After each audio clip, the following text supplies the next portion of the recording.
తొలిపలుకు ఛానల్కు స్వాగతం. నేను లాలిత్య. నేటి ముఖ్యాంశాలు చూద్దాం. భారత్ టీ20 వరల్డ్ కప్ విజయం. ఏపీ మంత్రి లోకేష్ ప్రశంసలు. మూసీ రివర్ ఫ్రంట్తో night economy. CM Revanth Reddy వ్యాఖ్యలు.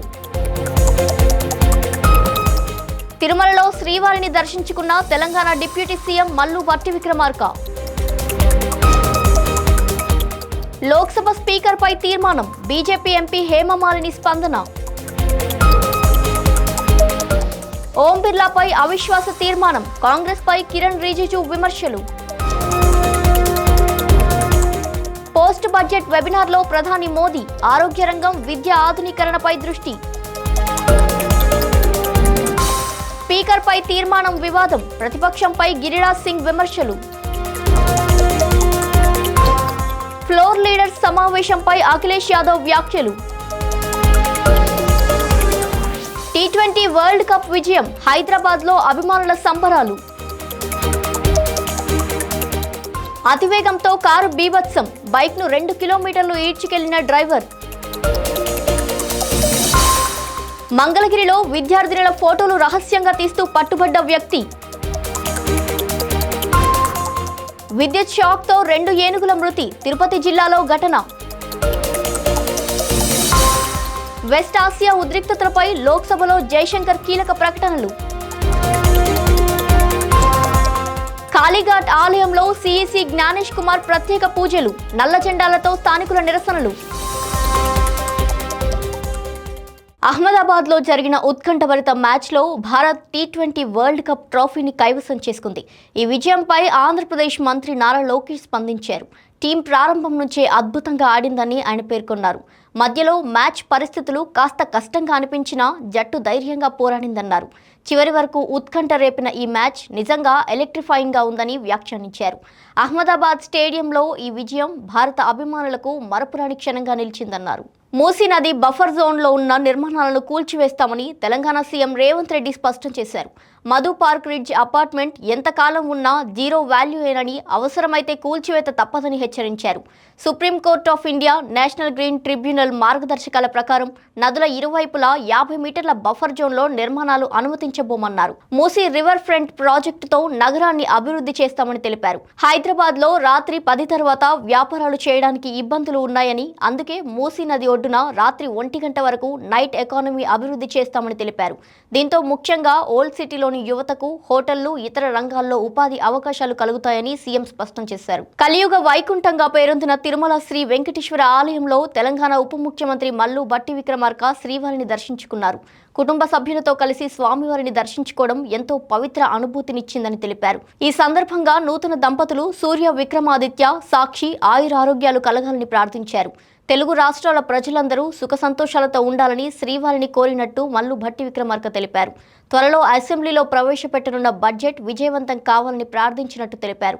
తెలంగాణ ఆర్థిక, సామాజిక రంగాల్లో మరింత అభివృద్ధి సాధించి ప్రపంచంతో పోటీ పడాలని ఆయన ఆకాంక్షించారు. పార్లమెంట్ సమావేశాల్లో లోక్సభ స్పీకర్ను తొలగించాలని కోరుతూ తీర్మానం చర్చకు వచ్చే అవకాశం ఉంది. ఈ నేపథ్యంలో బీజేపీ ఎంపీ హేమమాలిని స్పందించారు. ఈసారి పార్లమెంట్లో మంచి పరిణామాలు జరగాలని ఆశిస్తున్నామని తెలిపారు. ఈ తీర్మానంపై చర్చ ఎలా జరుగుతుందో చూడాలని తెలిపారు.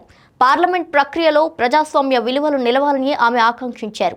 మొత్తంగా ఈ పరిణామంపై ఉత్తమ ఫలితం వస్తుందని ఆశాభావం వ్యక్తం చేశారు. లోక్సభ స్పీకర్ ఓం బిర్లాపై అవిశ్వాస తీర్మానం నేపథ్యంలో రాజకీయాలు వేడెక్కాయి. ఈ విషయంపై కేంద్ర మంత్రి కిరణ్ రిజిజు స్పందించారు.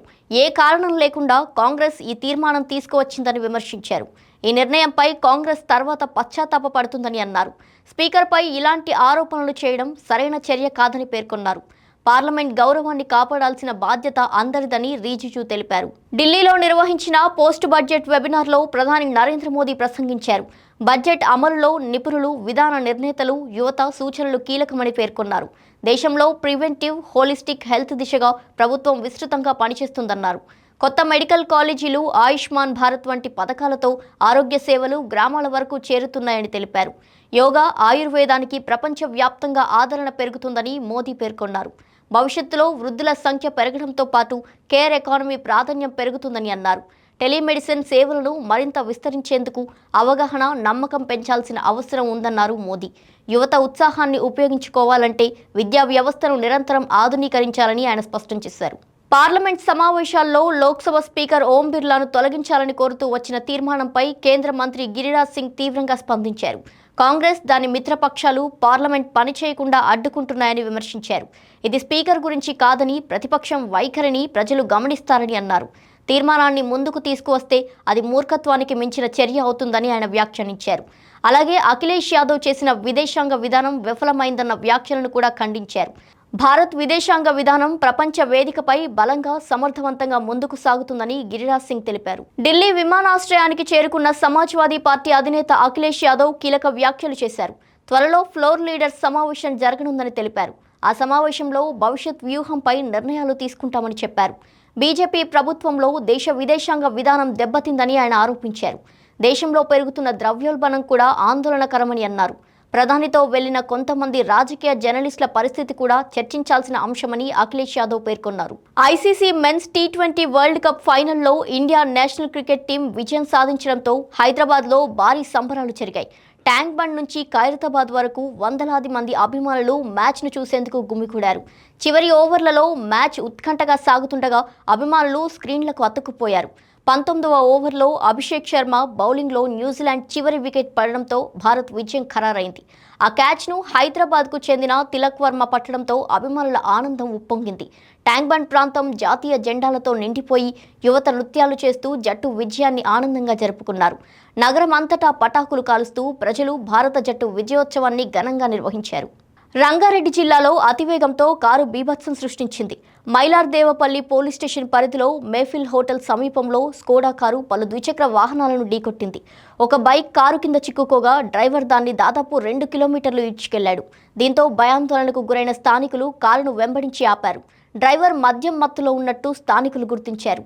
సమాచారం అందుకున్న పోలీసులు కేసు నమోదు చేసి దర్యాప్తు కొనసాగిస్తున్నారు. బస్ షెల్టర్ వద్ద వేచి ఉన్న విద్యార్థినుల ఫోటోలు అంజీ అనే వ్యక్తి రహస్యంగా తీస్తున్నాడు. ఇది గమనించిన ఓ యువతి అతన్ని రెడ్ హ్యాండెడ్గా పట్టుకుంది. ఫోన్ పరిశీలించగా అనేక మంది యువతుల ఫోటోలు, వీడియోలు బయటపడ్డాయి. గుంటూరు జిల్లా మంగళగిరి నియోజకవర్గం దుగ్గిరాల మండలం తమ్మపూడి వద్ద ఈ ఘటన చోటు చేసుకుంది. నిందితుడిని స్థానికులు పట్టుకుని పోలీసులకు అప్పగించారు. అయితే అతన్ని పట్టుకున్న దాదాపు 5 గంటల పాటు పోలీసులు మాత్రం స్పందించలేదని స్థానికులు ఆగ్రహం వ్యక్తం చేశారు. తిరుపతి జిల్లాలో విషాద ఘటన చోటు చేసుకుంది. నైరబైలు సమీపంలోని తురకపల్లి వద్ద మామిడి తోటలో 2 ఏనుగులు మృతి చెందాయి. వేరుశనగ పంటను కాపాడేందుకు రైతు విద్యుత్ తీగలు ఏర్పాటు చేసినట్టు తెలుస్తుంది. విద్యుత్ షాక్ తగలడంతో 2 ఏనుగులు అక్కడికక్కడే చనిపోయాయి. సమాచారం అందుకున్న అటవీ శాఖ అధికారులు ఘటనా స్థలానికి చేరుకున్నారు.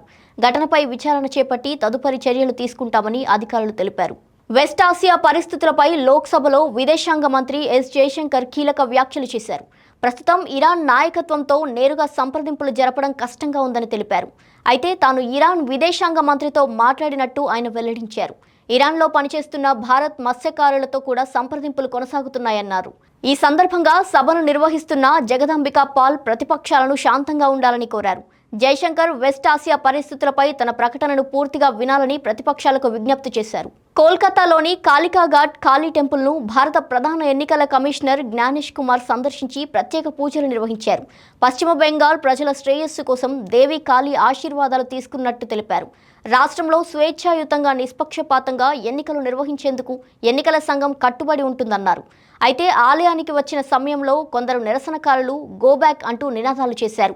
సిఈసికి వ్యతిరేకంగా నల్ల జెండాలు చూపిస్తూ ఆందోళన వ్యక్తం చేశారు. ఈ ఘటనతో ఆలయ పరిసరాల్లో కొంతసేపు ఉద్రిక్త పరిస్థితులు నెలకొన్నాయి. ఇవి వాల్టి బులెటిన్ డీటెయిల్స్. మరో బులెటిన్తో మళ్ళీ కలుద్దాం. చూస్తూనే ఉండండి తొలి పలుకు న్యూస్.